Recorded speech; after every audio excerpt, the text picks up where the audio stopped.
All right, we're going to get started. Call the order the City of Shelton Council meeting on October 2nd, 2018. Everyone please stand for the pledge.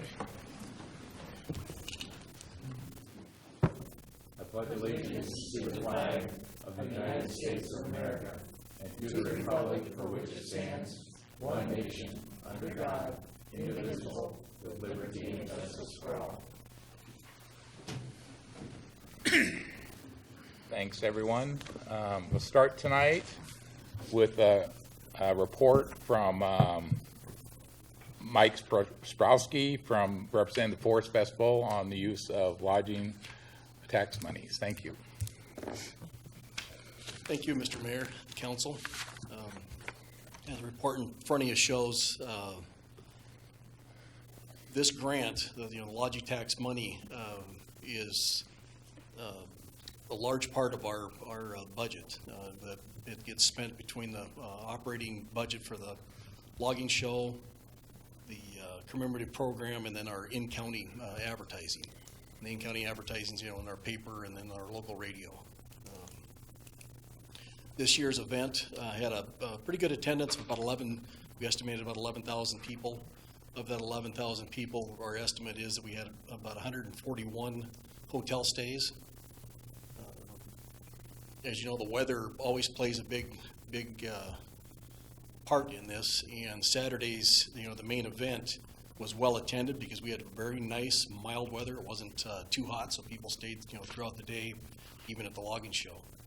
The car show, we had a little bit of rain, so our registration for cars was down about 150, but with 200, so we had 250 registrants. So what I'm getting to here is that half of those registrants were half of those hotel stays. So the car show brings in a lot of out-of-town folks for us. Our royalty court this year traveled to about the same venue as they normally do, capping off with, when I say venue, the same amount of parades, ending with the big one in Seattle. They drew a big award again this year. The kids really enjoy that parade, and it's fun for them to be on the local TV. So, 2019 is our 75th anniversary, and it's going to be, we're going to try to make this as big as an event as we can. And I don't know if you've seen the application for the 2019 LTAC request from us, but we're asking for a little additional money to help with the big event like that. We are hoping that we still have the Steel Timber Sports coming back. I haven't heard that they're going anywhere else. They really like the event that we have. They like the venue at Loop Field, how well it's taken care of, the setting. And then, along with the 2019 event, we have tomorrow night just happens to be our call for volunteers meeting at Roosters. So if you know anybody that's interested, Roosters 5:30 tomorrow. We're always looking for volunteers in all parts of Forest Festival. That's all I have. Any questions? Thank you. Questions for Mike? Nope. Thank you very much for your involvement in this organization for our community. Yeah. Thank you. Thank you, Mike. Okay, next we have Community Development Director Mark Ziegler has some certificates to present. Yeah, thank Mark? you, Mayor, council members. A monumental project just got completed in the city of Shelton, which is the restoration of the historic log monument up at Overlook Park. And we have some very important people here to recognize for their parts in that restoration. That work hasn't been completed since the mid-90s, and we were seeing some degradation of those logs. And as you know, the logs were placed in 1953 as a 100-year commemoration to logging in Mason County. So they've been up there for some time. They take some maintenance in order to keep them in place and keep them secure and visible and and viable for generations to come. And when we started talking about this project originally, we had the Mason County Master Builders step up right off the bat and take a lead in preserving the logs themselves. Christmastown Kiwanis, who annually plants flowers around that log monument to beautify that, and does another number of projects around there over the years. Also stepped forward and provided some support.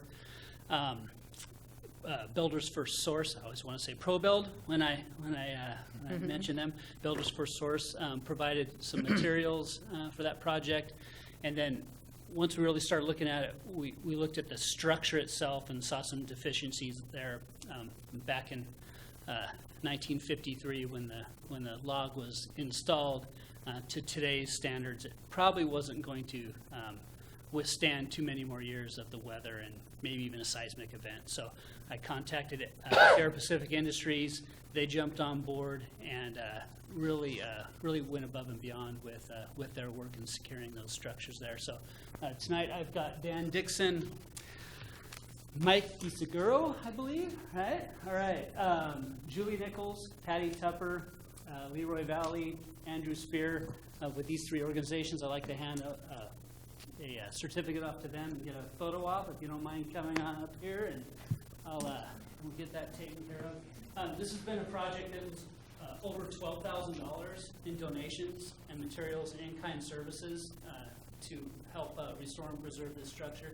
So again, a monumental effort for a monument for the city of Shelton. So we really appreciate their time and efforts. And I'll hand these to you if you want to just hand you right in front of the podium here. Where are we looking, this way? Okay. Yeah, go on up.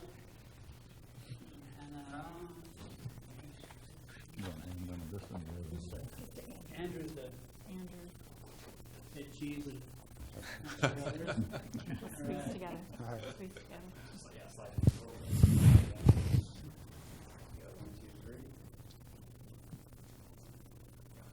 Good picture. and if you don't- Thanks, Mike.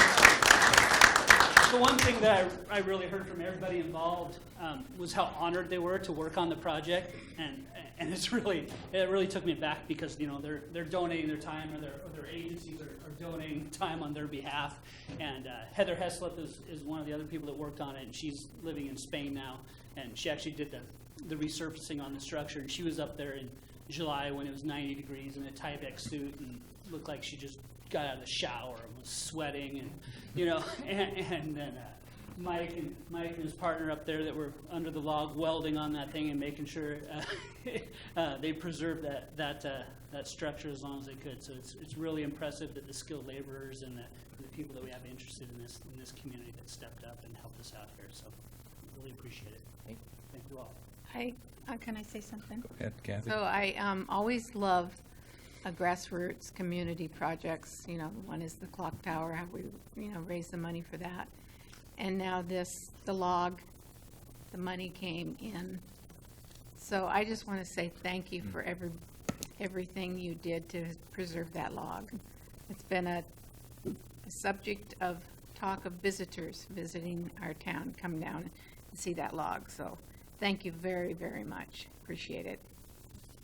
Thank you, Kathy. Well said. Okay, we'll move on to council reports and start with Councilmember Dorsey. All right. On 9/18, which was our last meeting, I also had a Mason Transit Authority Board meeting that day. On 9/19, I met with Mr. McCarty for the first time from 11 to noon. 9/20, we had the State of the City luncheon out at Little Creek at 11:30. 9/21 was Friday. We had another budget meeting, Civic Center at 8:30. I think it only lasted till 1 this time, or so. 9/22, I attended the graduation of the police recruits. Is that the right way to put that? Reserve Academy. That was interesting. And then I went to a ribbon cutting for American Insurance on just the other day. That's it for me. Councilmember Nisco. Since the last meeting, we went to the State of Community at Little Creek Casino, and I also attended the graduation for the Police Academy. On the 26th, I had a Housing Behavioral Health Board meeting. And then a meeting tomorrow with Abe Gardner with the Health Department of Mason County. And that's it. Oh, in this Oyster Fest, I'm working the YMCA booth. Councilmember Franz? Well, talking about Abe Gardner, I did meet with him today, had a nice conversation about some of the things he is proposing to do here in this community. I attended all the budget meetings, staff briefings, looking forward to Oyster Fest this weekend. I did have a conversation with the YMCA last week, the fundraising committee, and like each and every one of us, we meet and talk to the citizens of Shelton pretty much about Shelton issues every single day. So that concludes my report. Thank you, sir. My week last week was State of Community, presented the Shelton view of our state of our community, swore in 5 reserve police officers, and thank you, Chief Moody, for the opportunity. And I guess one of those reserves and the transfer swore those in as Shelton police officers. That was a nice day. Thank you. Met with the state auditor on an entrance interview, sat in on the entrance interview that she had with the staff as a council representative, and also met with her on a risk assessment interview with the governing body. This upcoming week, attending the Mason County Housing Authority meeting tomorrow, also meeting with Abe Gardner with Mason County Health, and meeting with Jim Morrell from Peninsula Credit Union. He's got a affordable housing workshop summit coming up, and he's going to talk to me for a little bit. Deputy Mayor. Thank you. My report this evening is rather light. I was under the weather last week, so I was not at that budget meeting. I did, however, the previous week meet with Mike McCarty. Thank you, Mike, for taking the time, as well as attending the State of the Community event. This week I had a meeting with Abe Gardner as a follow-up to the committee that I sat in on opioid stakeholders. I was lucky enough to have some time with Chief Moody and with Captain Fiola to discuss how some of those issues are seen in our community and what some of those pressure points are and what we can try to do to help those folks. So I anticipate that conversations with Abe will continue and we'll report back to this group. Other than that, it's nothing to report. I had my left board meeting this morning. I'm going to be meeting with Abe Gardner tomorrow morning for a little while. Thursday, I have my weekly briefing, I think. Next week, candidate forum, Wednesday Lions Club. Thursday night, I will be attending the celebration of the opening of the Shelton High School Health Science Academy at the high school. So that's my week, this week and next week. Councilmember Schmidt. Good evening. Light workload last week, but prior to that, attended the State of the Community, the weekly or first briefing with interim city manager McCarty, and attended the Police Academy Reserve Academy graduation as well on Saturday. And bravo to our Shelton Police Department for putting that on. It was a fantastic event, and it was great to see the 5 folks come forward to volunteer their time for the city of Shelton. So I'm looking forward to seeing that continue. So that's it. Thanks, sir. Thank you. All right, we'll move on to general public comment, and this is open.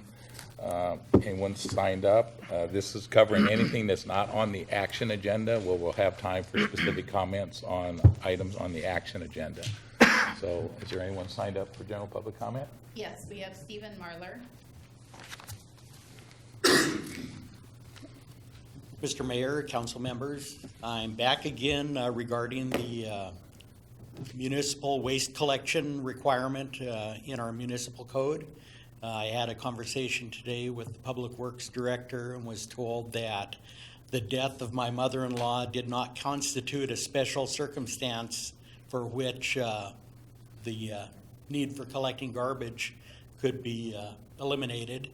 And so I'm just back here reiterating the fact that we need to follow up with this and determine a list of special circumstances that the director can follow, as well as the fact that We're trying to improve the public appearance of this city. The council a month ago just authorized the spending of roughly $500,000 on a study to improve the curbside appearance of Shelton for both businesses as well as community members to move into this city. And if we don't go after these issues like this, how can we expect for people to want to move their businesses and their homes into Shelton? Thank you. Okay, thank you, Stephen. Anybody else? Tom Donna? Davis.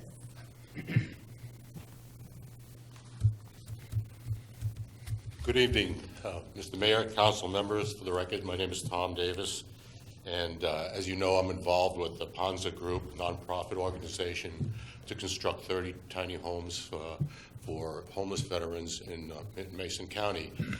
You were nice enough to meet with us and the Ponza Group about 6 or 7 weeks ago, and I'd like to bring you up to date with what has been happening. Briefly, I'll try to squeeze it all in 3 minutes because I know there's a subcommittee, and we'd like to talk to the subcommittee personally about some concerns. But as far as the updates are concerned, I think that's which should be public knowledge also, so everyone can see that we're moving forward. The first thing, as you know, the Department of Commerce has loosened the purse strings a bit, which had put us in a bind, so we were able now to go out and get a site plan, which I am not going to show you tonight. I'm going to wait for the subcommittee meeting. But we have a site-specific plan at this point, so it's something that we can both look at. It's a rough draft, but I think all the major elements are in place, and I think you'll be pleased with it. The design committee is zeroing in on the floor plan for the tiny homes. It appears right now that it'll follow the same floor plan as Ording, about 174 square foot each. I'll show you a plan of that also during the subcommittee meeting, and each unit will include a shower. So that'll be a step up, certainly, from Curie Village. It appears that we are still talking, but I believe we're very close to an agreement in how the proposed site, will be cleared and by whom. So I think we've come to a very reasonable compromise. I won't get into the weeds on it, but that seemed to have been at least a talking point, if not an obstacle. And I think that's going to be a remedy that we're all going to agree with easily. Conversations with the city include now the interim city manager, Mike McCarty, and our group met with Mike yesterday, and I thank you very much for seeing us.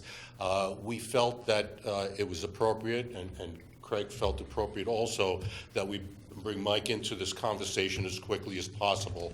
So we're all kind of on the same page, and it was a very beneficial meeting for us, very productive, and I hope you feel the same way. The lease agreement, John Collins is here. The lawyers are not talking to me because when they're in negotiation, that's just what it is. And so I can't comment on it at this time. I know there are two lawyers that are talking, and when they come to some sort of resolution or draft agreement, I assume we'll hear about it then. But so far, we'll wait to see what you guys come up with. And real quickly, we need to schedule a meeting with the subcommittee to address some of the concerns the subcommittee has. We're very anxious to do that. The sooner the better. So I'm kind of counting on Mike here to talk with you, and we'll make ourselves available at your convenience. Thank you. Okay, thank you, Tom. No more public. Okay, new sound? New sound. Thank you, Donna. Okay, we'll proceed to the consent agenda. Are we ready for the reading of the consent agenda? Yes. Okay. Donna, could you read the consent agenda, please? Voucher number 18646 in the amount of $6,942.32. Vouchers numbered 18665 through 18743 in the amount of $242,954.98. Is there a motion to approve the consent agenda as read? I will make a motion to approve the consent agenda as read. Second. Okay, we have a motion and a second. All in favor, say aye. Aye. Opposed? Okay, consent agenda is accepted as read. Thank you. Okay, first business agenda item is community development. Mark Ziegler has information about some property at the Shelton Marina. Thank you, Mayor, council members. As you may be aware, the Port of Shelton, we recently went through some public process on long-term use of the marina. They are coming to a conclusion with that decision-making process at this time, and one of those decisions may be very well be to surplus that property. In this fact-finding and information process, they came to the city with something that I did not certainly know about anyway, which is there's deeded parcels underneath the existing Oakland Bay Marina, 12 of those, which were deeded to the port in 1950 that have a reversion clause. That reversion clause states that if they are no longer used for port purposes, that the city can exercise that reversion clause and take ownership of those parcels. So today is information for you and hopefully some direction for staff and how we proceed with our conversations with the Port of Shelton in moving forward. If they do declare that surplus and look at sale of that marina, they certainly would like to have that deed of those 12 parcels cleaned up and taken care of at that time. There's a couple options as staff sees it, and that's take ownership and therefore liability of the improvements and what might lie within those parcels, and then decide what the city wants to do at that point, whether it's sell, lease, negotiate further at some point. Two, they can just waive the reversion clause and deed those parcels to the port themselves, or waive the reversion clause, deed the parcels to the port, and then negotiate a level of public access on the property, which was the intent of the original deed, obviously, was to, the Port District would provide some public access under that deed from 1950. I know Mr. Collins has looked at this a few times, so it's nice to have him here if you have some questions regarding legal aspects of this matter. But it's certainly, I'm open to input from the council on how to proceed with the Port of Shelton. Thank you, Mark. Comments, questions for Mark? Yeah, is this an opportunity for us to potentially put this into a study session at the recommendation from our interim city manager to start maybe diving into this in more of a study session format in the month of October?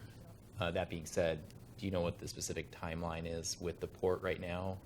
Or is this something that would potentially delay or cause delay?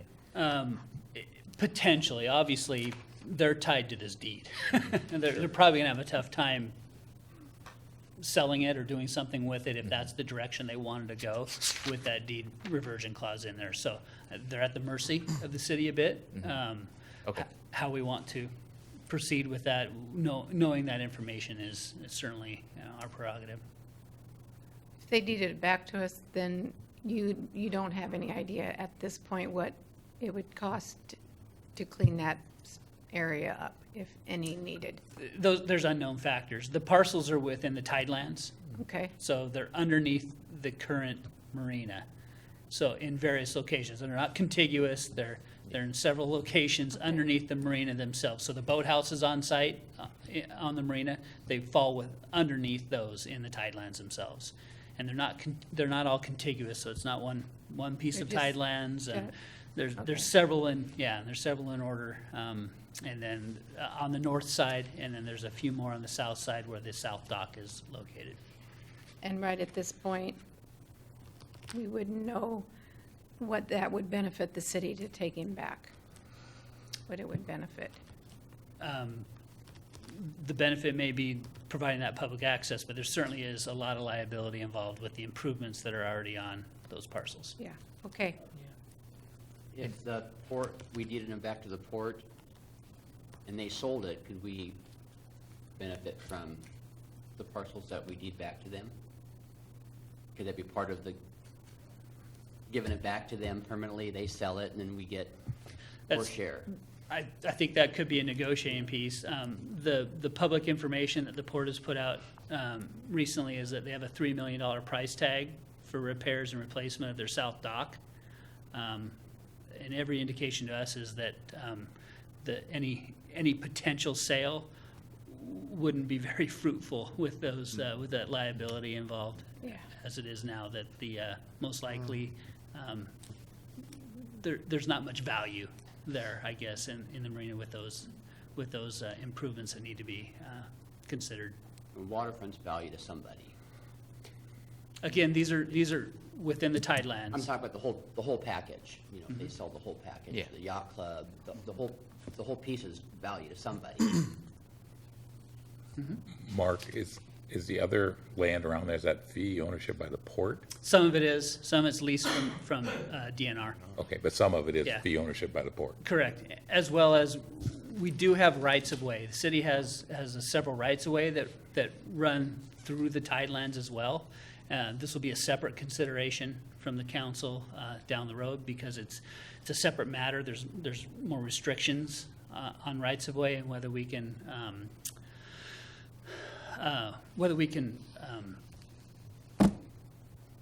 vacate. Yeah. Trying to come up with vacate. And there's restriction on whether we can vacate. So we could lease those potentially to the port or whatever ownership might come into play there. But we can't vacate those or turn those over. So there is the ability for the city to maintain some public access or some stipulations of public access with those rights of ways as well. But the port's not looking to sell it. They're just these ones that they want to deed, thinking about deeding back to the city. They're not looking to sell the whole to a developer, are they? The whole yacht club area, the When waterfront? they're considering surplus which might include sale of the entire marina. Okay, But again, that decision has not been made by the port. right. Sort of back to my original comment, something maybe I think we should just look at in a study session, just to think about. I agree. I think we should Yeah. take Yeah. another look at this. Yeah. Yeah, I'm not really sure of all the details and whatnot. And I'll just ask this question, that's independent of the three options put forward?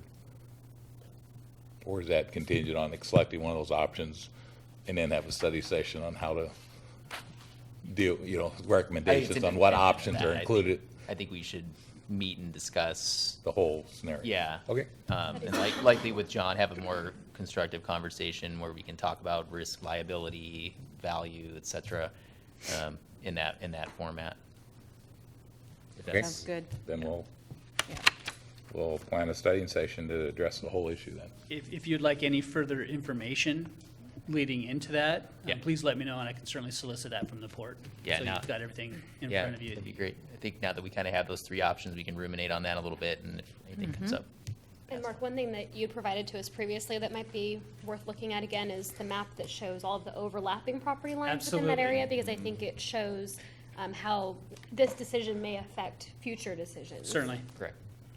Good point. I almost couldn't even see the, It's quite a convoluted map, Yeah. yes, you're right. Okay, thank you. Thank you. so we'll move on to the next item, which is also from Director Ziegler about some surplus real estate. Thank you, Mayor. The city owns a parcel at 120 West Nealon Street that was obtained through tax foreclosure sale. I believe back in 2013. So that's the site of the old Parkview Manor Apartments that the city received a abatement ruling on through the hearing examiner. It went through a fire and was dilapidated for some time. The city abated that property, and then in 2013 made the decision to actually purchase the property when it went up for tax foreclosure. City staff has determined there's no useful need for this property. So the most logical step is surplusing that and relieving it of the city's maintenance requirements and putting it on the market. Is that right behind the Ritz? Correct, Okay. yeah. Yeah, it's about 7,500 square feet, 50 by 150 lot. Again, was was an old apartment complex Yeah. back in the day, if you remember that. With your approval, place a resolution on the consent agenda or the action agenda, excuse me, for October 16th. And with that, staff would develop RFPs for real estate broker services and move forward with securing a broker to list the property for sale. Okay, Sounds comments, questions from the council? Just a point of clarification here. That particular property, if it was sold, may come with through like the grandfathered policy on it concerning the sewer and water hookups, because it was a hotel, I believe. Maybe, I don't know, 20, 25 units or something. So if we were listening it with a realtor, we want to make sure that we clarify exactly what would come with that, because if you were a builder or a developer and you wanted that and make that into a livable 20 or 24 unit thing, the cost of the water and sewer hookups, if they were grandfathered in, would be more than the price of the property. So obviously, we wouldn't want that to slip through our hands and not be aware that if that went with the sale of that property, that that could be more valuable than the property itself. Does that make sense? Absolutely, thank you. Okay. All right, so while we go ahead and read Resolution 1137-0918. Well, can I hold on just for a Oh, second? sorry. Gary. Craig, is that accurate? Do you know? Water GFCs, yes. It is accurate. Water and sewer GFCs certainly would be a factor if a developer didn't have to pay those were already established. That is correct. Thank you. Okay, Makes sense to me. all right. Go ahead, Don. Resolution number 1137-0918, a resolution of the City of Shelton, Washington, declaring certain real estate under city ownership surplus to the needs of the city. Okay, and we can go to move that forward to October 16th? All right, thank you. Okay, next item is for Public Works Director Gregory about 2018 pump repair contract. Thanks, Mayor, council members. Down at the Front Street lift station, we have 4 booster pumps that push sewage to the main plant. 2 of those went down in early 2017. We repaired those under an emergency order.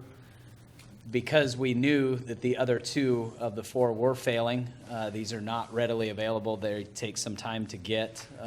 So we purchased those under an emergency situation, and nevertheless, the other 2 actually went down also, and we went to bid in early September, had a bid opening in mid-September with 1 responsive bidder for the 2 booster pumps and also a grit pump from down at the main wastewater treatment plant on Fairmont Avenue. The total bid for the 3 pumps totaled just over $184,000.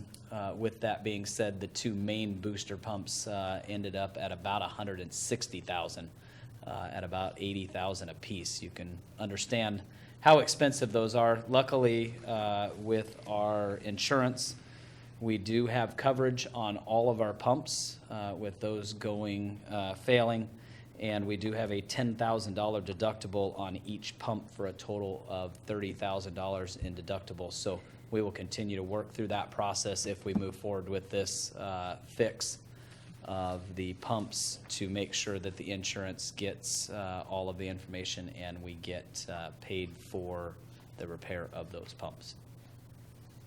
Okay, thank you. Questions, comments from the council? How old were the pumps when they failed?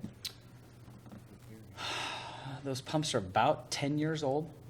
We have done an extensive study on the Front Street booster pump station.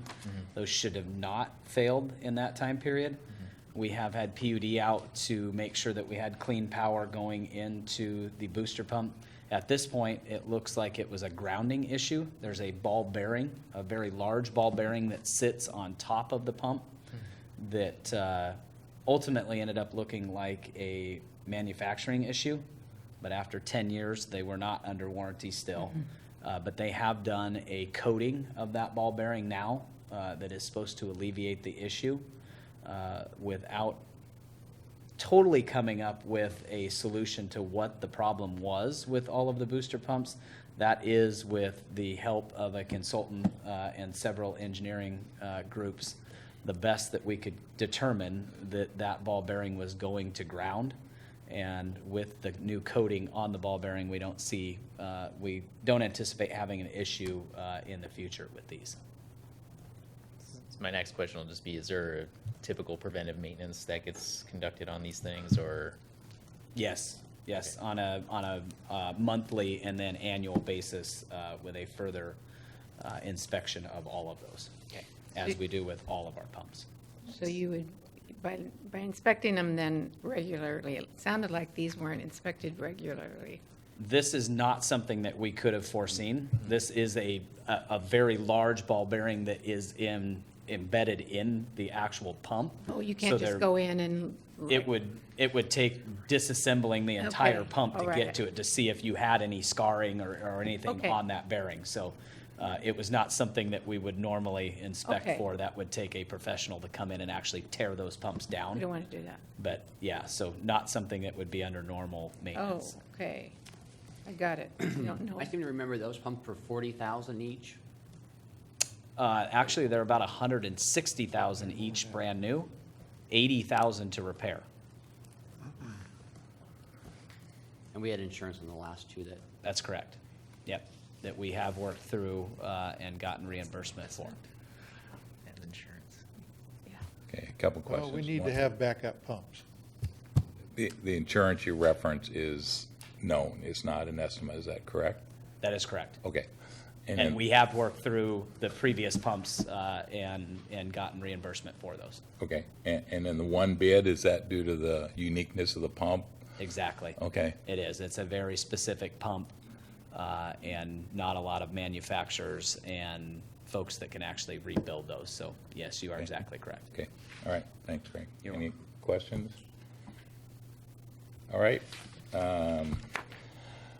Consensus to place this on the agenda, for the action agenda for October 16th? Yes. All right, thank you. Next, Director Greger's going to speak about a vacation of some property on 4th Street. So again, Mayor, council members, thank you very much. We have discussed this particular vacation of 4th Street off of Grant for almost a year now. We started through the proceedings about 12 months ago and did not come up with a resolution to the issue. It was slowed by the former city manager that thought that we should have a policy basically in place that required the payment for a vacation, which we actually do, just not sure that how much we have followed that policy in the past. But there is a city policy that does give the, at that time, commission, now council, the ability to require some sort of compensation from zero up to the full appraised value. We did do an appraisal on this property almost a year ago. It did come in at about $25,000. It is a full-size city lot. It's 60 feet wide, so it could be a single-family residence, but really just wanted to open up the discussion with the council moving forward to get some sort of resolution. The applicants have been waiting for a significant amount of time on a decision with this, so we would really like to have some direction on where staff should move forward on with this, and then ultimately put it on the action agenda once we get some sort of direction. So where exactly is that? Is it down the hill and around Kineo Avenue? Isn't that kind of down? It's on Grant Street, so if you were to go, Come up by the old, I'm going to date myself here, the old Kentucky Fried Chicken, if you Right, were to go up the right. hill there and make your first left onto 3rd Street, it is almost directly off of that left onto 3rd Street. You would then go on to Grant, and it is the the Oh. second parcel in, Okay. basically on Grant. Okay. All right, so is this lot a buildable lot?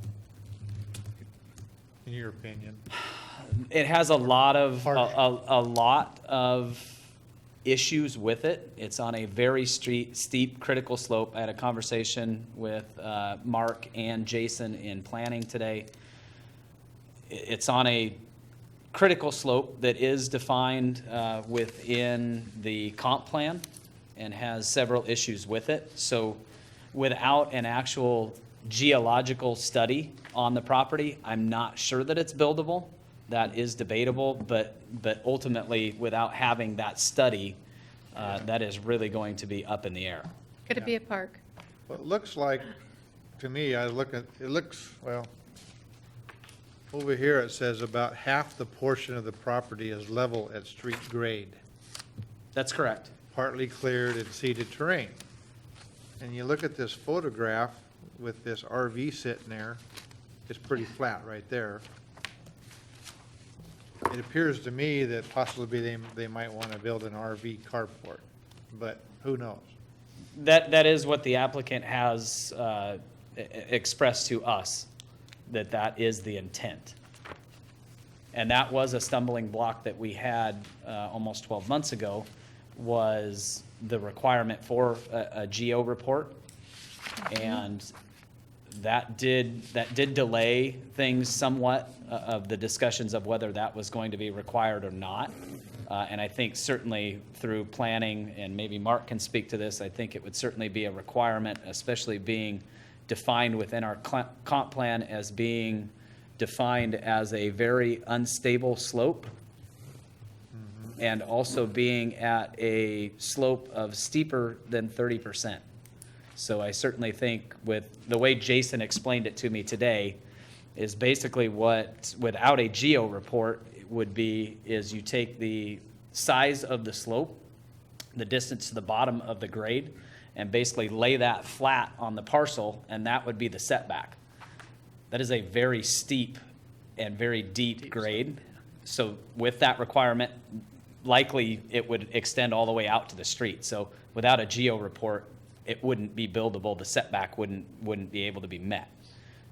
So And that if would there- certainly be a If there requirement. was a carport or a RV port there, it's probably not going to be big enough to build.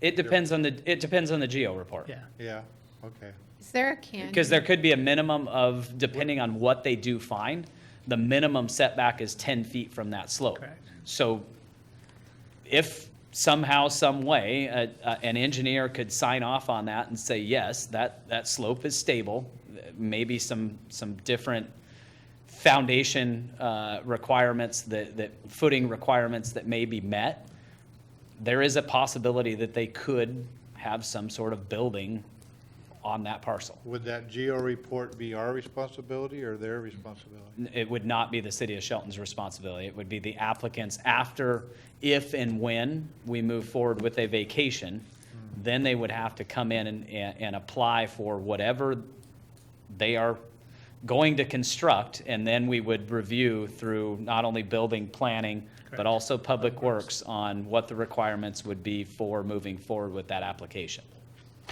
So what are we asking for tonight? We're not asking for a price, or are we?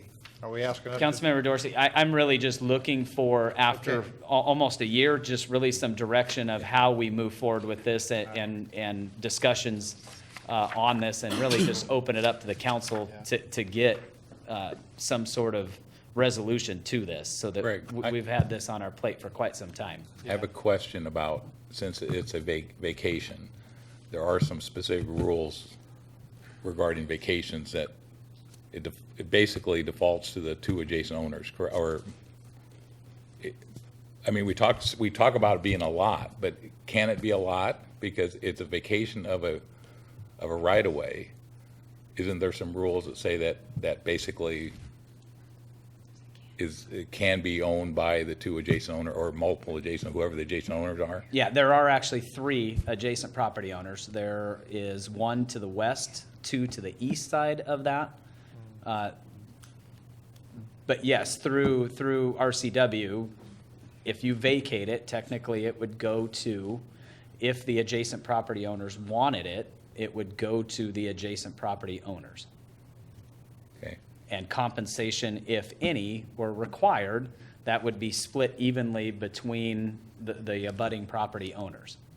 And then also in RCW, isn't there something about if it's been no public funds to acquire it, which is not, this was just old deeded street right away, that it's half the appraised value? Is that the way I read the RCW? There is that statute, and then there's also the 25-year rule. So anything that would have been acquired sooner than 25 years ago would qualify for the half of the appraisal price. But this particular parcel or right-of-way was acquired back in 1890. So much more than 25 years ago, so the full appraised price could be sought after by the city of Shelton. Even though there's no public funds? Correct. To acquire it? That's Okay. correct. All right, thanks. There's already been a public hearing on this? There has. We started this proceeding, we went through the first business agenda touch on it, and also a public hearing, and then it was delayed. And we started talking about overall city lands and how we were going to approach those and if we were following city policy or not. And that was really the reason for the delay. So we just really wanted to reset that and start back at the business agenda again to get some direction. Did we ever give the landowner the indication that we were going to give this land for free? The indication was we were going to follow city policy. That has been the direction. That was what was presented and attached even a year ago. And that could be anything from a zero price tag up to the full appraised value. And that is ultimately the decision of this council. Because my understanding has been very variable in the past. That's true. Vacation by vacation, it's not been consistently applied. That's or true. I think consistently done. most recently, over the last recent past, we certainly have been following by city policy. But you are exactly correct, Mayor. I don't know that has been strictly followed before the past year or not. But certainly, I think we have, in the most recent past, followed city policy. Is there a canyon hooked to that property? There is. That's the very steep slope that we're talking about. That's really the reason that it could be vacated. There is no need for a roadway. There are no utilities that could be extended through that right away over to Keneo. It is a very steep, deep slope. Yeah. All right, I would say, just to throw something out there, if it's buildable and it's worth 25 grand, then we should sell it. If it's only partially buildable, like for this RV port, let's sell it for 12.5. Or if it's in zero, if it's not buildable at all. We wouldn't be able to determine that unless we went out and had a geo report done or study done. So that would be very difficult to assess what that was before moving through that process. It would really depend on what is submitted as far as a building permit Yes. as well. It could be from a shed to Right. to a large single family. So it really would depend on what somebody wanted to build on there to determine the buildability of it.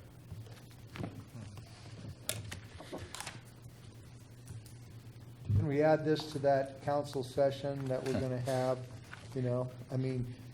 talking about that, I suppose, I don't know if we're ready to make any kind of decision. You're looking for guidance, and it looks like we've got 3 different choices on this, and I don't know if there's any other information that may come in that would, change our approach on this. It makes sense if the property is pretty much worthless, that we wouldn't charge for it. If it's worth putting an addition on it, it might be half price, and if you can, literally, we can't give a lot that is buildable, and we would be taking money from other citizens to give it to a citizen. If it was a regular lot they could build on, that is where that money goes back into the city. So I think Kevin Dorsey has an idea there, but I guess we might want to take a little time to discuss that, maybe more. What do you think, Mayor? Well, I just need to clarify, currently, it's not a lot, not a lot. Correct. Correct. That's correct. It's a street. Yes, it's a non. It is a street platted right away. street. Correct. So it's not a lot. So it's not a buildable, even if it was buildable, it's not a buildable lot. It's a buildable city right away that's not correct. used for any purpose. That's correct. Yeah. And I'm not sure, just to clarify, I'm not sure there's a lot more information that we would have for you. Over the past 12 months, we have done extensive work on this and vetted this through not only planning and building, but public works. So I'm not sure that without having a geo report done, I'm not sure that there's a lot more that we can provide you in making this decision other than following city policy. And if we don't do anything, that property will remain city right away. We have no need to vacate it. We have no, So- yes, so, exactly. I mean, it's going to remain as it has for the last 100 years. Yes, it would. Although I do think it's worth mentioning, if I understand correctly, if this portion is vacated and becomes the property of the abutting landowners, they would then be assessed on that property. Taxes would also be accrued against that property. So there is a financial impact, although not significant, that should be taken into account. I had that discussion, council member, I had that discussion with all three budding property owners today, and really got the sense from all three of them that they're okay with the increase in assessed value and likely the increase in taxes, even though likely being a very slight increase. But they were not open to the idea of any compensation to the city for the vacation of this right-of-way. I'm hedging. I'd like to discuss a little bit more, but I'm definitely hedging towards denial of the vacation. That's where I'm kind I of mean, it sitting shouldn't at. take us a year to make a decision, though, Understand. and it's been a year. I'm- Maybe we can make one. I'd like that, definitely. I mean, I'd like to move ahead on vacation, but subject to coming up with a price. And I guess if they're not willing to come up with a price, then I agree with Joe. So I guess you're pretty confident in that, Craig? Or I should we had plan- an extensive conversation with all three abutting property owners today, and the sense that I got from all three of them was they were not willing to compensate the city for the vacation of this property. They were okay with the increased tax burden Okay. that they may have in the future, but were not willing to pay anything for the actual vacation of the property. Okay, go ahead. Go Just ahead, to Councilmember. clarify, you have one individual that might want to build a RV cover or something there, or in a garage. Doesn't one individual want to build something on that property? That is what has, in the past, that is what has been indicated to us, correct? That's one of the three people. So theoretically, in all fairness, the two people that aren't going to build anything on it, I could understand them not wanting to buy the property because the property is unusable to them. The one individual that wants to build something on it, I think could possibly pay something for that, because when he sells his home with that addition, he will gain some income from that. So I still don't think throw the baby out with the bathwater, because we're dealing with three individuals. One may want to build something on it. The other two, if I was them, I wouldn't want to be buying it either. So I don't think we're real clear on exactly what we need to do on this situation. Just, we either think about it more or we vote on something now, but we have one individual might want to build on it. That throws it into a different category for me if it was a vacated property that nobody built on it. That would be a lot simpler to say, done deal, take it. Unfortunately, though, RCW does not give you the option to only charge one abutting property owner because it is valuable to that property owner. It is explicit that you would charge all three abutting property owners in this situation. Yeah, so if I could jump in here, the way that there's statutes that basically govern how cities vacate streets. And the standard is that the street, the right-of-way that's there is basically split down the middle, and the abutting properties get up to the middle, and then you charge them based on what that is. And the city can't basically violate state law by coming up with some other deal. Now, those owners themselves, after the vacation's over, you know, person A can buy person B's little stretch that they got for whatever they got charged by the city. But if the city goes through with this vacation, the way that it would work would be pursuant to state law, which is that we would split it up between the three owners. We would charge all three owners based on whatever price we decide the property's worth. And then if they, on their own, work out some alternate deal of how to pay each other and swap the properties around, they would have to do that later. So I think that's maybe something that should sort of guide your thought process. One question I had for Chris, Craig and I met about this earlier. When you say vacating pursuant to city policy, are you aware of any formally written city policy that addressed this? Or when you say city policy, do you just sort of mean? No, there's a city policy that's actually attached to this briefing. Oh, okay. I guess I didn't flip to that page. City policy number, About selling About public land, or about surplus land. Surplus. It's surplus It's, to public. it's the same policy that we have looked at with YMCA and other Yeah. vacations. sorry, John, and it's not 300-20. necessarily the vacation, it's the surplus of city lands. Oh, okay. So John, please put that on our list, because I looked at other cities that have specific policy on vacation, so we will, in the future, we'll have to work on that. Do we maintain that lot at all? No, No. no, and it's got some very large timber on it. Yeah. City Manager McCarty and I went out and looked at it today, and it has some very large timber on it. I don't know if it's marketable. It's a discussion that we've had in the past of, you know, what do we do with the resources that are on that property also. It's the same discussion we had with YMCA. So you've got that factor to weigh on also, is what resources do you have out there on that property? But a lot of the property is already encroached on, I believe, That is true. yes. So it's pretty bare. So, I guess we move forward to the study session, but I would approve it if subject to adequate compensation. I mean, that's where I'm at. And what adequate is, I can't define, but if we're getting the feeling or understanding that there's none being offered, then I guess for me, it's kind of a dead horse. So Mayor, here's my process question, and maybe Mr. Collins can clarify. So we move forward with vacation of this city right-of-way, similar to previous, then we have sort of a next step. Then what happens if we do not get a concurrence from the deal of the property owners? Then what happens with that piece of property? Now it's been vacated, technically speaking, right? It has been vacated, but it hasn't been sold. So what sort of implications does that bring to us? I mean, we would put in the ordinance, like we've done with, I mean, we have one going tonight, for example, where we're vacating a street and getting compensation for it.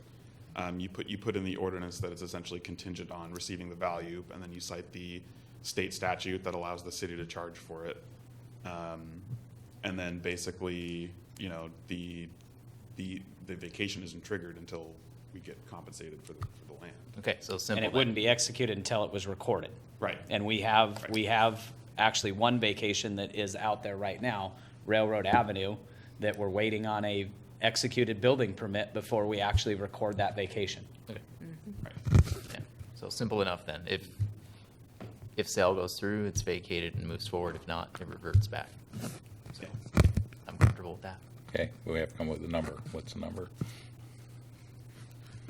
Whatever we And- appraised at, 25,000. Full value? John, would this be something that would be in an executive session to discuss The the cost. cost and value of that property? Potentially, yes. Unless we're going to, I mean, the statute allows, since this street's older, since it's been a street longer than 25 years, it allows up to the fully appraised value. Full appraised value. So do we want Executive session. to go to executive session, all right, for next meeting? Before next meeting. For next, on the Before. 16th? 5:30. Okay, all right. Is that reasonable with everyone? It is with me. I Okay. will not be in attendance at that meeting, but I will talk with you ahead of time and share any feedback I There's may have. proxy votes, Is that okay, Mike? I think it's a good idea. Okay. Okay, all right. We'll move on. Thank you for everyone's input. I guess back to Craig on Thanks. Turner Avenue. Turner Avenue project is complete. We are happy to report to you. And original contracted amount of $478,163. That project came in under budget at $450,841.48 and on time. Good job. Yay. So we would like to Okay. move this forward to the action agenda for October 16th for final acceptance of that project. Okay, any questions, comments for Craig? Sounds good. Okay, since I drive it every day, thank you, Craig. Thank the contractor. Okay, concurrence to move it ahead? Yes. All right, thank you. Next, one more thing for Craig, information regarding the 204 Birch Street property. So again, we need some direction at the staff level of where we would like to go. I have spoken with Kelly Fretzen about the property at 204 Birch Street, which if you're not familiar with the property, it is right at the corner of 2nd and Birch, kitty corner to the back of Mickey's Deli. It has a canyon creek that runs directly under the house, literally through the living room of that house. It has had some major flooding issues in the past. About 5 years ago, we did do the Canyon Creek bypass project, which has helped and mitigated some of that flooding, all of the flooding to this point.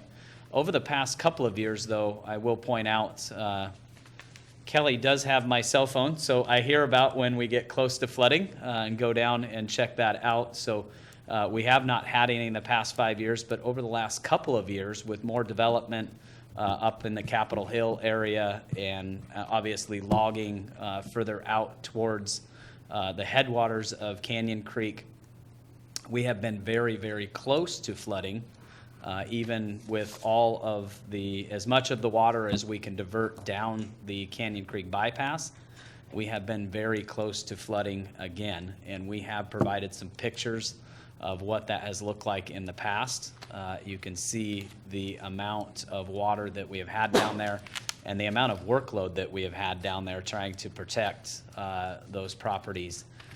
And most recently, I ran into Kelly down at the property. We were down looking at the Basin 3 project and just happened to run into her and love talking to her whenever I can, and just struck up a conversation. And she had indicated that she is getting ready to move to Arizona and was going to list the property for sale.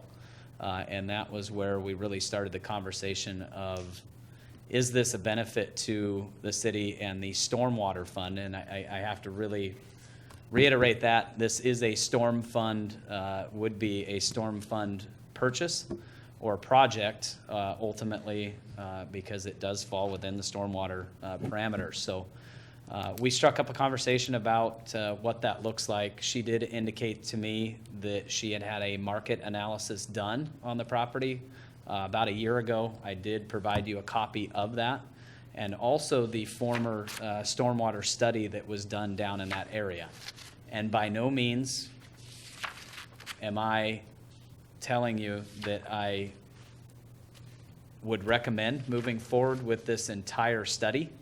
There are some components in there that are very costly that I don't feel are something that we should move forward with. But this is certainly something that would, taking and removing that structure off of that property and opening up that creek, would certainly be a benefit to the stormwater department and ultimately likely a community benefit if we were to maintain that property as some sort of small community park ultimately in the future. So really would just like some direction on moving forward with discussions of whether we're interested in this property before it does go up for sale and on the market. Just to clarify again, this is another purchase or sale type of situation. In the past, generally, we have executive sessions when it comes to a discussion of purchasing or, or selling property. So I'm not sure exactly on if this shouldn't be discussed in an executive session also, just like the other one, but I'm. Only price can be discussed in executive session. We can't discuss the actual sale. That has to be in an open public meeting. So that is why we are doing this now. But if we decide to move forward with So we don't this. talk about price in our discussion here. Is that what you're saying? You certainly can, Yeah. but we could go to executive session to discuss that. But ultimately, the discussion of whether to acquire the property or not would need to be done in an open public meeting. I have a couple of questions. So Craig, do we have any idea what we spend each year sandbagging employees, et cetera, that might be alleviated by acquiring this property? I don't have exact numbers Ballpark? for you. I would be guessing. Okay. In the past, before the Canyon Creek bypass, I would say you were in the tens of thousands a year. After the Canyon Creek bypass, you're probably somewhere in the thousands range. We do get some help from community service. Community service does a lot of sandbagging for us. They have done it in the past. But certainly with the Canyon Creek bypass project, it has drastically reduced that. We do have, you're probably somewhere in the $2,000 to $5,000 range annually now. But like I said, we have started to see an increased level down there in our heavy rains where it has gotten back to a point where in the first few years after the Canyon Creek bypass was done, we didn't see any hazard or threat down there at all. And now you're getting a call from Kelly. I'm starting to get calls in the middle of the night again, and going down, most recently, just a year ago, myself and the city manager went down and we had some real threats down there. We were trying to close off that bypass slide gate as much as we possibly could, and actually had water running down First Street back down to Dairy Queen to try to avoid flooding out that neighborhood once again. So Which we have water had those. penetrating the road is not something we'd like to see. We would So- not like to put stormwater and creek water onto our roadways, that's for sure. And then the other question I had, Craig, was regarding the structure itself. If the city were to acquire the land, I anticipate there would be some cost with removing the structure. Correct. Do we have any idea what that cost might come in at? We have done quite a few abatements with city staff, and normally we run with a structure of this size. We did just take down the structure a few years back that's right adjacent to the Canyon Creek bypass, that's just to the south of that structure, and it ran us at that time in the neighborhood of around 10 to 12,000. And those were equipment costs, employee costs, and dump fees to actually get rid of the structure. So if we removed the house, how would we prevent the creek from flooding? What do you do to the creek? I think ultimately you would end up doing some sort of study on the best way to use that, but my thought would be you would open that creek up a bit and actually make some sort of depression within that so that you could actually hold some stormwater on that actual property. So some sort of retention pond type concept. And then there's a cost on that. There'd be a small cost. It wouldn't be a lot. It'd be moving some dirt around and reseeding to open that up. But you'd ultimately, with the demolition of the actual structure, you'd be doing some dirt work as right along with that anyway, as we did with the property on First. We had to backfill the foundation and do some other things, mitigation to that property. So would that be like a daylit creek where there would be some secure gate grading over the top of it so that people, how deep is that anyway? It's a 3-foot culvert now. so it's about 3 feet to the creek bottom. Because that part that's behind, that runs behind Neil's Pharmacy, you know, and then across under the road and over to, there's secure gating so that people don't fall in and drown. Is that a liability with that? We've got some major creeks running through town that are not. Right, I agree. secured. We've got Goldsboro Creek that's a Sure. major, it is a large body of water that is not secure in any way, shape, or form. So that is with the something that park- we certainly could take a look at, and You I have think NEPA that's, NEPA and fisheries and Yeah. doing anything within the creek and restructuring that creek, you're opening another can of worms going down Yeah, there. okay. but liability, I think, would be a question maybe for Mr. Collins or WCIA of what they would recommend we do to avoid any liability down there. Okay, that just kind of popped in my head. Yeah. Councilmember Krantz had a Well, question. depending, I see on the budget information, depending on the stability of your stormwater utility fund, if you have finances in that, which would not affect our general fund money because we're looking for some of that, I would enter an opinion that I think it would be the right thing for the city of Shelton to acquire this property, demo the building, and put up the right water retainment barricade so that this issue was done. And going back to the storm fund is fairly healthy. Latest projections with the recent change in the downtown connector project, which was ultimately a 90-10 split. Originally, we weren't going to reimburse storm for any of that. We drew that storm fund down quite a bit, but ultimately that fund will be reimbursed, and projections end year 2018 are about $750,000 in that fund. So that fund is, and it's a fairly small overall fund, so it's got a pretty decent contingency built into it now. But potentially moving ahead, we are going to incur more costs with stormwater abatement, aren't we, under some new regulations? Certainly, under the new stormwater manual, you are going to have some increased costs. Yeah. Yes, absolutely. And the other little part of this is, obviously, we need a fair assessment, I think, other than just a realtor's opinion on the value of that, because truly, if water's running under it at certain points in the year, I don't know that it's worth $99,000. So that would be something we would have to talk about, I think. Yes. I'm also wondering, since it's built over a creek, I'm assuming it might be post and beam type construction and not a foundation. No, it is a foundation. There is a foundation. Yes, It goes across the creek. yes.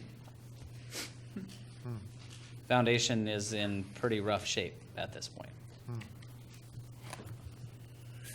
Okay. Craig, a question on your I know it's And ballpark. it is over, Mark just brought up a point, it is over a culvert, so it's not, Over a culvert. correct. Okay. You made a guesstimate on how much we spend a year maintaining that creek during storm season.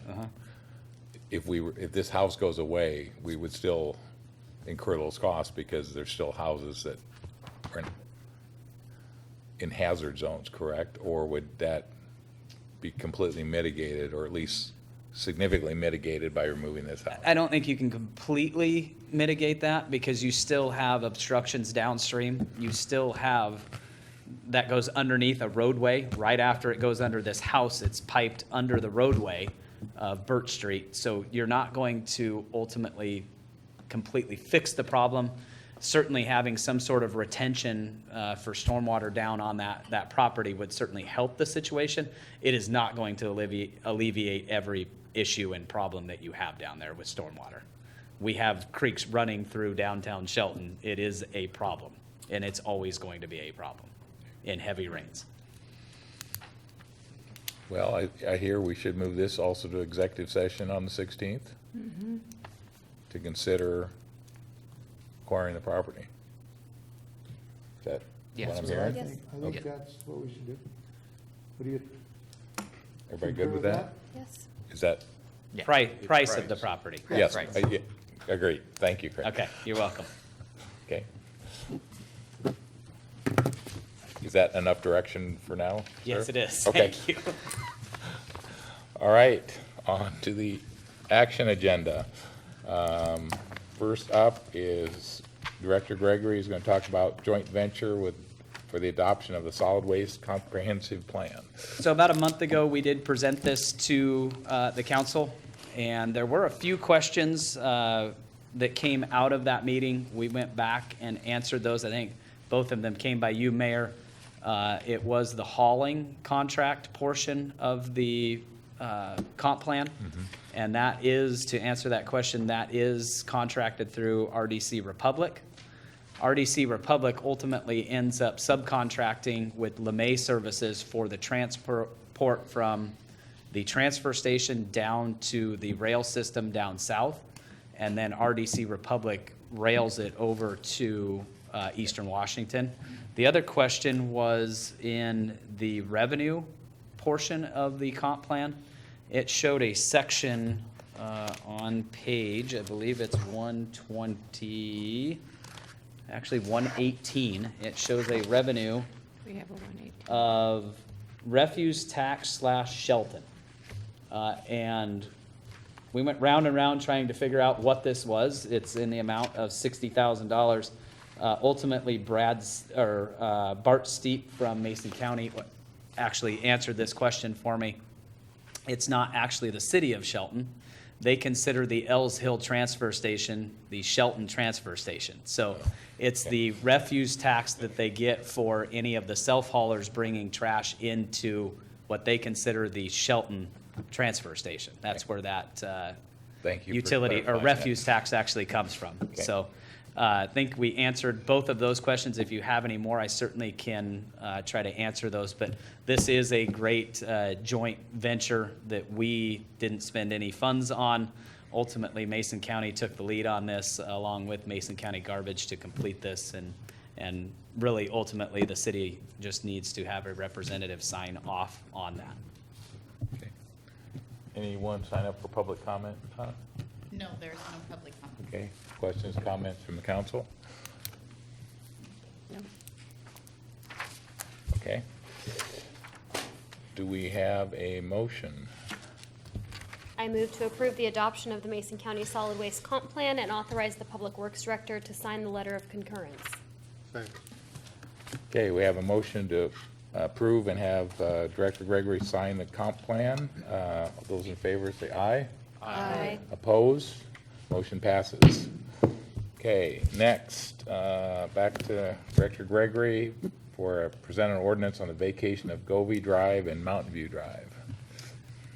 Thanks again, Mayor, council members. We have discussed this 3 times, I believe, in public meetings, so I am not going to waste anybody's time unless there are questions. This is a vacation to ultimately improve the Mason General Hospital project for their parking and compensation in the amount of the full appraised price with some, I will clarify when I say full appraisal price, that there were some deductions for easements that ran through the property. And those were industry standard deductions off of the total appraised price.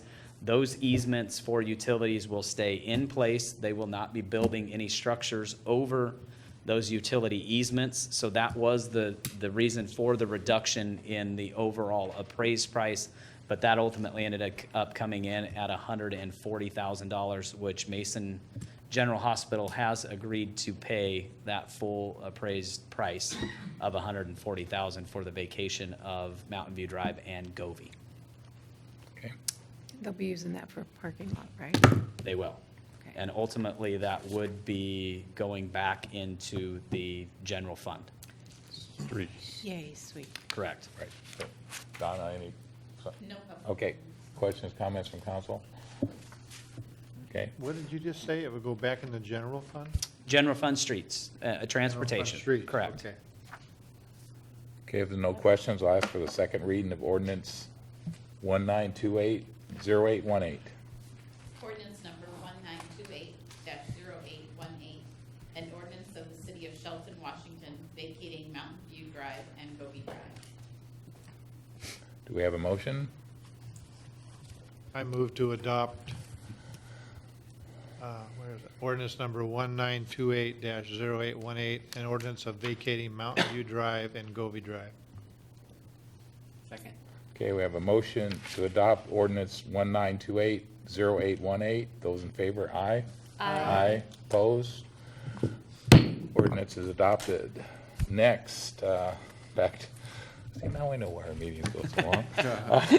Director Gregory has information on funding the cleanup of the C Street landfill.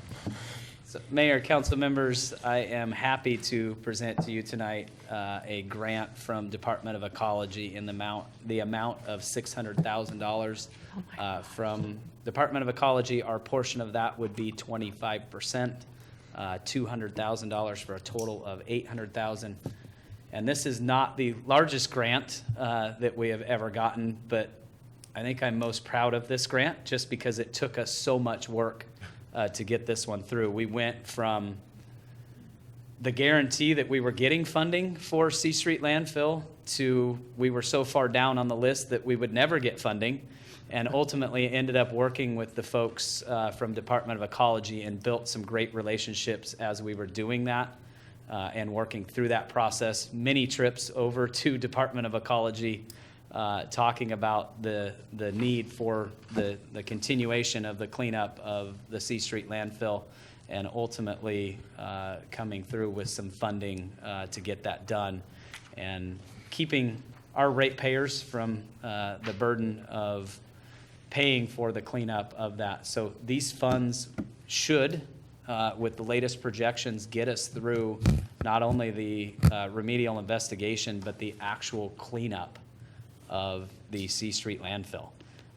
There are still some more studies to be done, so that could be very fluid in what those costs would be. But ultimately, right now, what Aspect Consultants have told us and the budget that they have given us, this would get us with the remaining small portion of money that we have left from the original grant, the $285,000 grant, along with this money, would actually get us to and through an actual cleanup.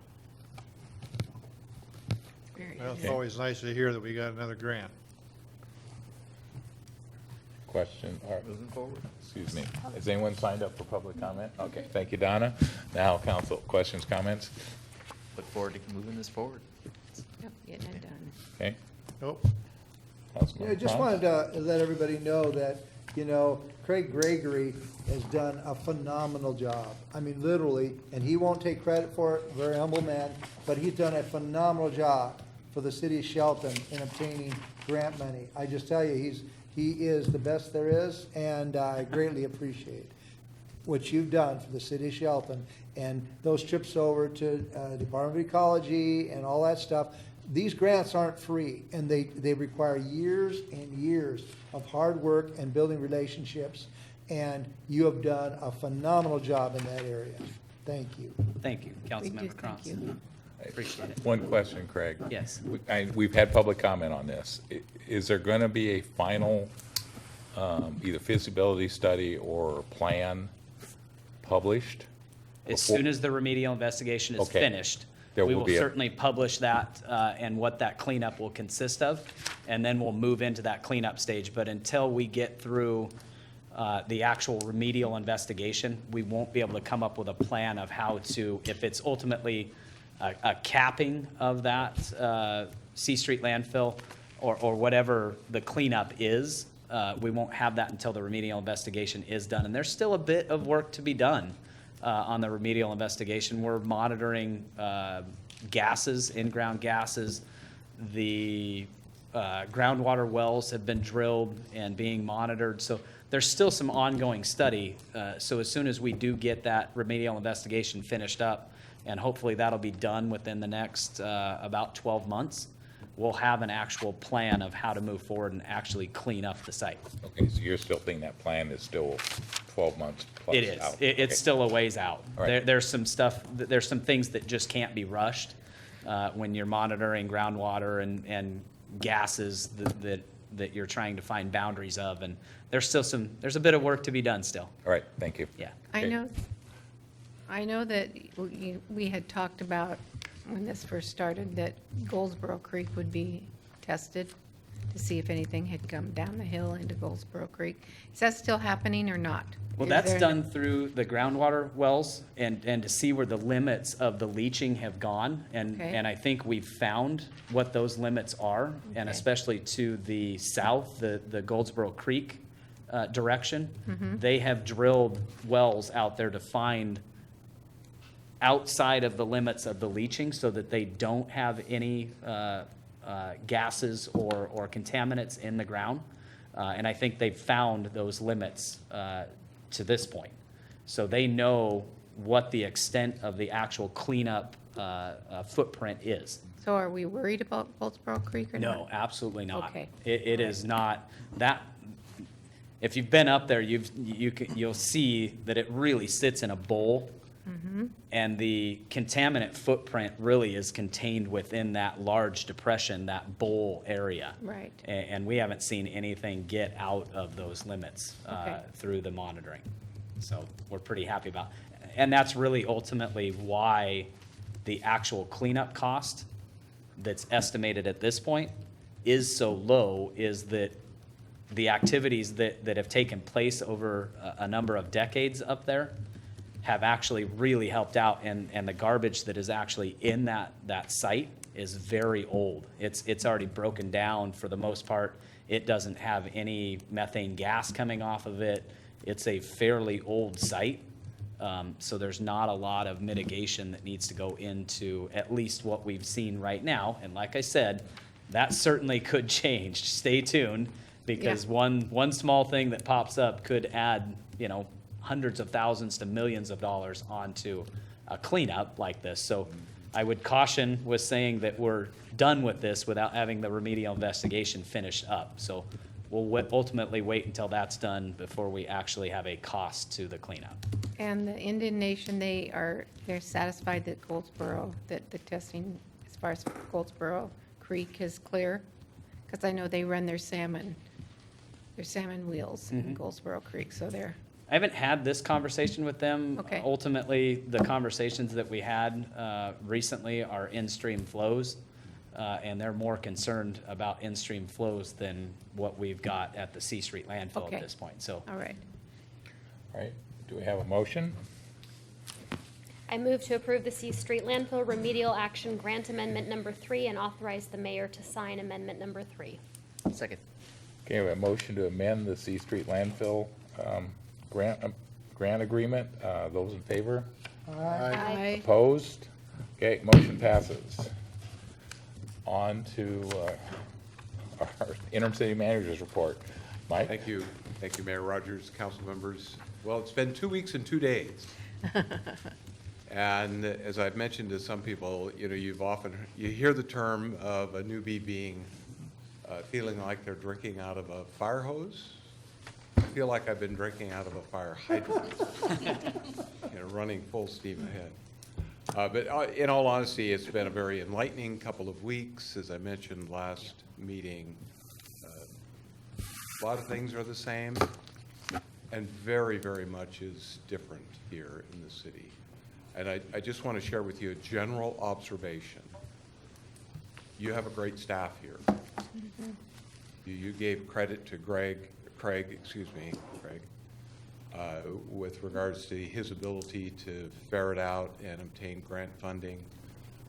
His work here is top-notch. Mark and his team also, just top-notch people. You have a staff that's very dedicated to the city, and I'm proud to be with this staff. But I will share with you, I've been a member of this community for a long time, albeit kind of absent for the last almost 20 years. The comment that I get from people on the street has been exceptional and been very humbling, frankly. For some, I've had to say in a very stern way, if you're going to be negative, if you're not going to be a part of the solution, then you're part of the problem. Now, I would say that that's a minority of people, But there are people that persist in a spirit of negativity that doesn't afford this great city council the opportunity to lead this city forward in a way that it needs to be led. And I tell people that. I said, you know, you have a brand-new council. First of all, trying to figure out the best way to work together as a council, the best way to work with city staff as an organization, and the best way to work with the community as you move it forward. And I'm convinced that you're on the right path. You're on the right path, and that's what I tell people that stop me on the street, or call me up at home, or send me an email. How's it going? You got this and you got that, and you got that. You have your head above water. Well, I do. Not oftentimes. I'll tell you a little story about that. When I was younger, in fact, in high school, and my wife and I grew up in Olympia, and she had a little boat on Bud Inlet. I had never water skied before, so she said, let's try your hand at water skiing. And this boat, I was a big kid, and every time the boat would pull me up, I would pull the boat back. And I spent, I think, most of the time cruising around Bud Inlet with my head just barely above water. And it wasn't really all that much fun. And I don't feel that way here. I think we're getting things in order and addressed. And I'm thankful to be here. I'm thankful to be able to work with your staff as we move the city forward. So thank you very much for that opportunity. So now a couple of details. The budget. Earlier this year, you hired a very, very capable woman named Sandy Hines, who you've been working with diligently over the last several months to, number one, address the budget shortfall that you found out that you had as you just came into office. I'm sure you were pleased about that. But you addressed it, and I give you credit for addressing that. You've had 4 budget retreats with Sandy and with staff to talk about options and opportunities with the 2019 budget. I attended the very last one of those retreats, as it was right after I got here. This last week was spent in trying to bring together the numbers, the budgets that have been submitted by department heads, and the revenue estimates that Sandy has been working on under your direction. Just today, I received from her a copy of the very, very high-level 2019 preliminary budget. And I want to say that this does not reflect all of the options and issues that you discussed in your budget retreats. There frankly just hasn't been enough time, nor does it reflect all of the wish list items that were submitted by departments. But from the general fund perspective, again, recognizing that it's high level, at this point to only be about $60-some thousand out of balance is not too bad. Now, I don't want to hang on that number because there's a lot of work to do this month, a lot of work to do. We start in again on Thursday, going through these numbers, fine-tuning, making sure that the numbers that are ultimately going to be presented to you the 1st of November with a draft preliminary budget that will include all funds are numbers that you can count on. So I don't intend to get into a discussion. Obviously, you just saw these numbers. I just got them late this afternoon. So there's a lot of details here yet to come. But I wanted you to see the general fund preliminary budget for 2019. Okay. So second thing on my list is an update on where you are with your recruitment for a permanent city manager. I talked with Bob Slavin on yesterday morning, after spending the weekend going through the applicants that he's received to date. And I think you all know that those documents are in my office. They're confidential, but you're welcome to look at them. You know, this early on in a recruitment process, applicants for positions like this expect that those be held confidentially. But at your your convenience, anytime you want to come by and take a look at those, they're there in my office. And if I'm not there, Donna has the ability to get into my office to take a look at them. We talked about 9 candidates that we both felt were deserving to be sent a follow-up supplemental questionnaire. And so Bob did that yesterday with a deadline back of October the 15th. Now, keep in mind that the process is theoretically open until filled. So if there are other bona fide strong candidates that come in, then we'll talk about that and send them a supplemental questionnaire, and we may have to back off on the schedule a bit. But if not, I think that if all of those supplementals come in on October 15th, or most of them come in on October 15th by the deadline, then we can assume we've got some really serious candidates here. And I will say that I was pleased with the quality of the applicants. I'm not familiar with the applicants that were on deck the first time, but Bob said this group is far superior to the overall quality of applicants you have. There are a number of candidates in that list that I've known professionally throughout the years, and I was really encouraged to see some of the names on the list. So I'm hopeful that after review of the supplementals, that by the first part of November, we can have a shortlist list developed for interviews sometime in November. You know, one of the problems with recruiting this time of the year is you have the holidays in there. And so we have to be cognizant of, you know, people not being available during Thanksgiving and Christmas break. So, but I think if we can keep on schedule, and if we're committed to the applicants that we've got currently on the short list, I think we'll be able to have somebody on board, you know, if not by the end of the year, shortly thereafter. So like I said, I'm encouraged. I think it's a real positive direction. Any questions about the recruitment? To get a person on in late December or early January, is that enough time for them to give wherever they're working now notice? That would depend. Yeah. It would depend on their own particular situation. If they're compelled to give a longer notice than, you know, a typical 2 weeks.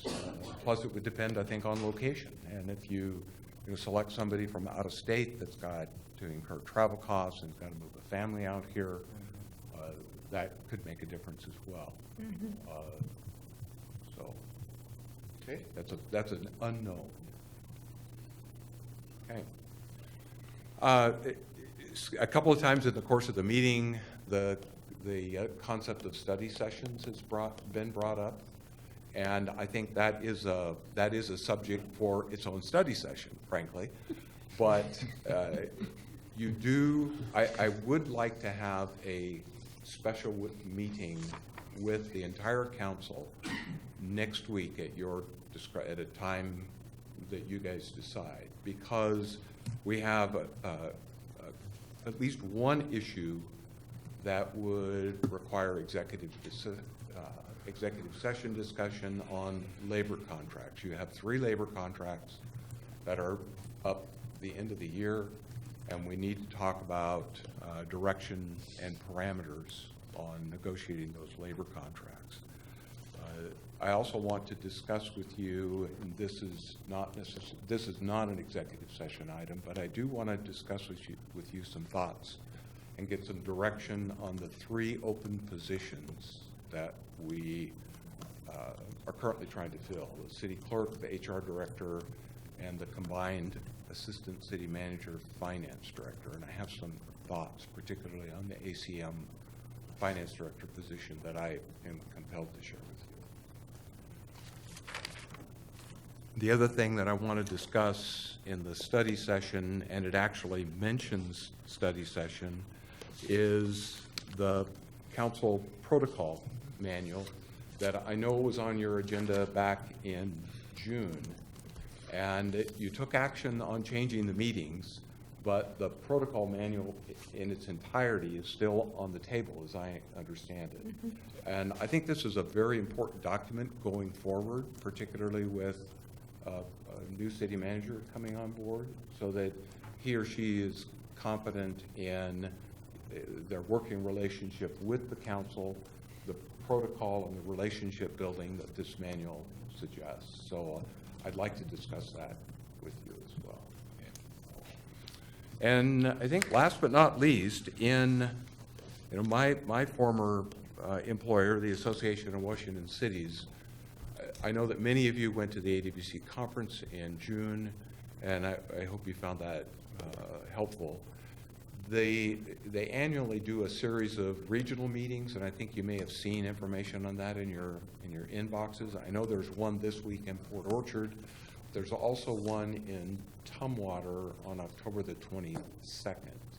And if you would like to attend that regional meeting, if you could let Donna know, and she can get you registered for that. I'm going to plan on going. It's always useful to hear what's going on at AWC, particularly this time of the year, because they'll talk a lot about the upcoming legislative session, the AWC legislative priorities, and their top priorities rolling forward with the legislature in 2019.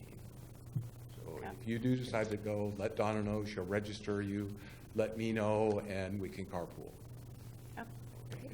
So are you talking about the one in Tumwater, 22nd? Yeah. Okay. It's out at the Pellegrino Conference Center, right across from Costco in Tumwater. Yeah. Okay. Any questions, comments? Well, since we're all here, should we try to set a date for the study session? I think that'd be great. Okay. Got a calendar. I just have one question, Mike. Did you ever learn to water ski? No, I never did. I can snow ski, but I just had it's to a ask. lot different. Very curious. It is. Well, to start off with, shall we just say council night, Tuesday night Sure. at 6? What day is that? The ninth. For a study session. Yeah, next Tuesday at 6? That I cannot do. I'm going to be working out of town in Spokane on the 8th, 9th. All next week, Joe. I can do the 10th, 11th, or 12th anytime afternoon on the 12th. 10th, 11th, 12th. 10th, 11th evening hours, the 12th anytime after 12 noon. 11th in the evening's best for me. 10th is the after hours for the chamber, so I'm unable to attend on So how about Thursday, the 11th? Thursday or Friday works for me. Thursday. Well, I don't mind meeting in the afternoon, but it seems like, if that, I mean, I don't know, we can do it. Is that, you're talking about a night meeting? Or? Yeah. I can't do Thursday night. I have that high school, the Health Academy, the high school. So, I mean, there's not going to be a good time for all of us. Friday afternoon. 2 o'clock? Or, well, Joe, you said Friday afternoon works. Yeah, Could we do like a 1 o'clock? Friday at 1 o'clock. I could The extend. 12th? I can extend my lunch hour. I'm sure. The 12th at 1 o'clock. Friday at 1 o'clock. Yeah. Let's do it. Okay, Friday at 1 o'clock, And that's the date. What date is that? the 12th, Okay, Study session. very good. And duration. 10 hours. We're taking that gavel away from you. 2 hours. I would say 2 hours. 2 hours? Block 2 hours. Okay. 1 to 3. We're going to go through the protocol manual. That's And that is a week from this Friday. Yes. a week from this Friday, correct? You can update me.